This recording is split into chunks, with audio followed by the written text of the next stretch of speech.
Okay, my dear students, now the last one in the list of the diseases which I said you, or which we have to learn, which we have to understand, is Japanese encephalitis.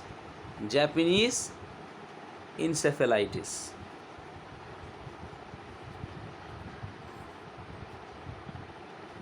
Okay. The mosquito which is responsible to spread this disease, or which is responsible for this outbreak, is Culex mosquito. Culex mosquito. The Culex mosquito is responsible for spreading Japanese encephalitis. Okay. Now, Culex mosquito has the pathogen, that is the virus Japanese encephalitis. Okay. So the Culex mosquito, the infected Culex mosquito, sorry for the spelling mistake. Japanese encephalitis, Culex mosquito, the infected Culex mosquito has this virus, Japanese encephalitis. Okay, and this virus lives in pigs. So where do these virus live? These virus are found in pigs. These viruses are found in pigs. So what happens when the Culex mosquito has the sucks blood from the infected pigs, those who are having this virus, Culex Japanese encephalitis virus, they get infected. And when they suck blood from a healthy person, what happens? This virus gets into the blood of the healthy person, and they get this disease, Japanese encephalitis.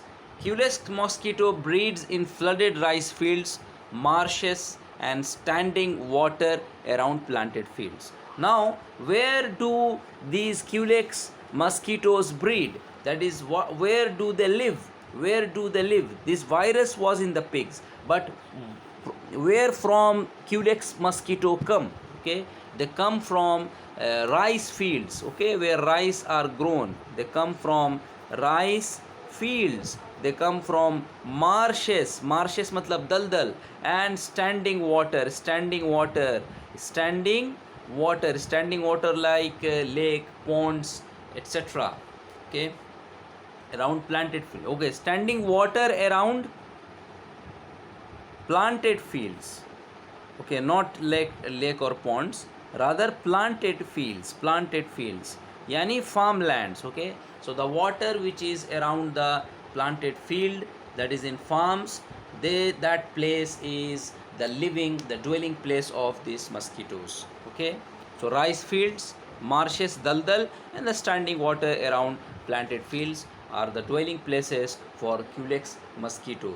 These are the places where Culex mosquito breed, and they are born there.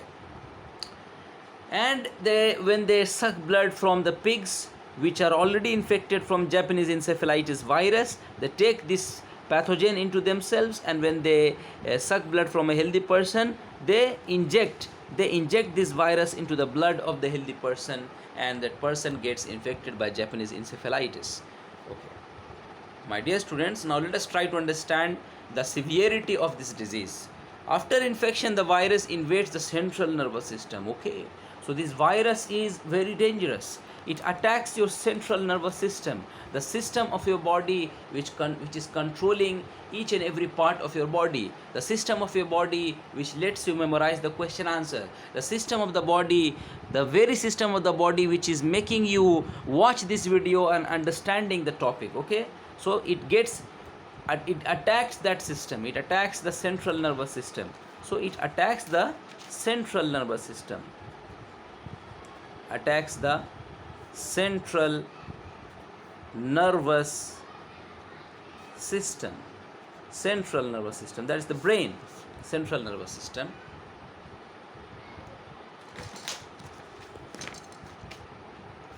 Including a brain and the spinal cord. And what are included in the central nervous system? Brain and the spinal cord. Brain and the spinal cord. he attacks it.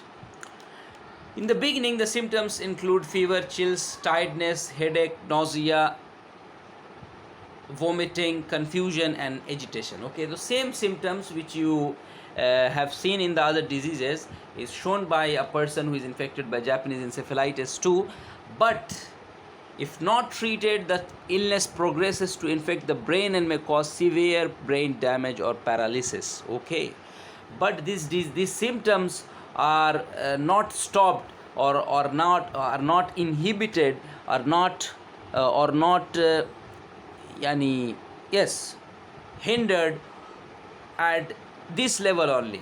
If the symptoms are not treated, if the illness is not treated, it may attack your brain, it may take control of your brain, and it may damage it. Okay, so the virus can damage your brain and it will lead to paralysis. Okay, some patients may die with this infection. So this disease is deadly. It may kill it may kill the patient. This disease is a deadly one. This disease is a deadly one. It may kill the patient. There is treatment as well as vaccine available against Japanese encephalitis. Okay, alhamdulillah. So in the case of chikungunya and dengue, we don't have vaccine or specific medicines available. The doctors, they just treat the symptoms. Whereas in case of Japanese encephalitis, the vaccine as well as the treatment is available. So medicines and vaccine is available to treat Japanese encephalitis. Hope you understood.